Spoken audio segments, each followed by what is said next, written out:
I'll be very happy if either from the government side or from this side, there is a regulated, structured discussion on the point. We leave it at that. Srimati Mamta Mohnta, 5 minutes.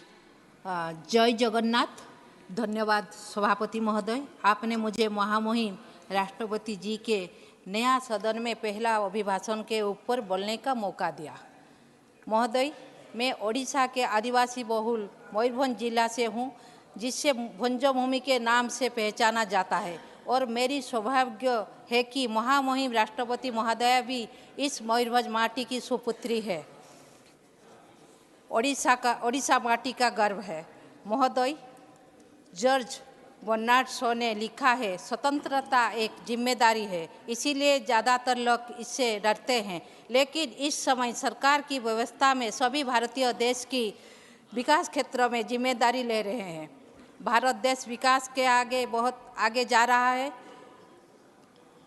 राष्ट्रपति जी अभिभाषण में rail का विकास हुआ है बोल रहे थे। हाँ, मैंने भी मानती हूँ विकास हुआ है, लेकिन महामहिम राष्ट्रपति जी का 4 सब डिवीजन है, आज तक रेल सेवा नहीं पहुँच पाया है।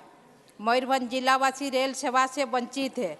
और जातीय राजपथ का बात बोलूँ तो महामहिम राष्ट्रपति जी का घर रायरंगपुर और करंजिया सब डिवीजन के लोग जिला मुख्यालय बारीपोदा आने के लिए एक ही जातीय राजपथ 49 पर निर्भर करते हैं। NH 49 के बीच द्वारसिनी घाटी आता है। इस घाटी का रास्ता डेथ रोड अर्थात मृत्यु की रास्ता की नाम से जाना जाता है। हर महीने कम से कम 20 से 25 दुर्घटना घटती है और बहुत लोग की जान भी जाता है। इस रास्ता का मरम्मत करने का जातीय राजपथ विभाग ध्यान देना आवश्यकता है। महामहिम राष्ट्रपति जी को भी ध्यान देना आवश्यकता है। महोदय, उत्कलमणि गोपबंधु दास की लिखा हुआ ओडिया में एक पंक्ति बोलूँगी। मानव जीवन नुहई केवल वर्ष मास दिन दंड, कर्मे जिए नर कर्म एका तार जीवनर मानदंड। अर्थात मनुष्य के जीवन समय के हाथ बंधा नहीं, कर्म से बंधा है, जैसे ओडिशा के माननीय मुख्यमंत्री श्रीयुक्त नवीन पटनायक जी प्रमाण किए हैं। महोदय, ओडिशा के आदिवासी और आदिवासी के विकास क्षेत्रों में माननीय मुख्यमंत्री श्रीयुक्त नवीन पटनायक जी गुरुत्व दे रहे हैं। देश में ओडिशा पहला राज्य होगा गांव से शहर तक हर पंचायत में लक्ष्मी बस योजना के अधीन में स्वतंत्र बस सेवा का व्यवस्था किया जा रहा है। मिशन शक्ति के अधीन में लाखों महिला को स्वावलंबी किया गया है। राजनीति क्षेत्रों में पंचायत स्तर में महिला को 50% और लोकसभा विधानसभा क्षेत्रों में महिला को 33% देने के ओडिशा पहला राज्य है। भारत देश की 4 धाम से एक धाम जगन्नाथ धाम की रूपांतरित किया गया है। माँ समलेश्वरी से लेकर माँ किचकेश्वरी, माँ तारिणी, माँ विरजा, सभी मंदिर का सम्मान और सभी धर्म को सम्मान देकर हर गांव में नवीन ओडिशा के अधीन में मंदिर, मस्जिद, गिरजा, चर्च सभी धर्मानुष्ठान को रूपांतरित किया गया है।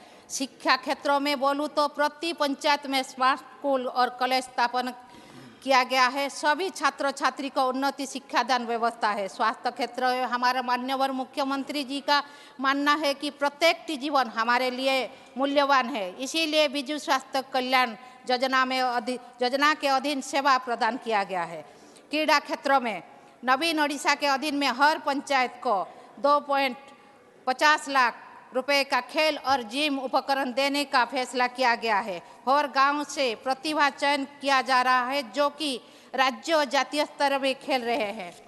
कृषि क्षेत्रों में राज्य के किसान को सहायता करने के लिए कालिया बलिया योजना के अधीन सहायता प्रदान किया जा रहा है। सड़क क्षेत्र में बिजू एक्सप्रेस के अधीन स्वतंत्र जोगाजोग व्यवस्था किया गया है। मेरे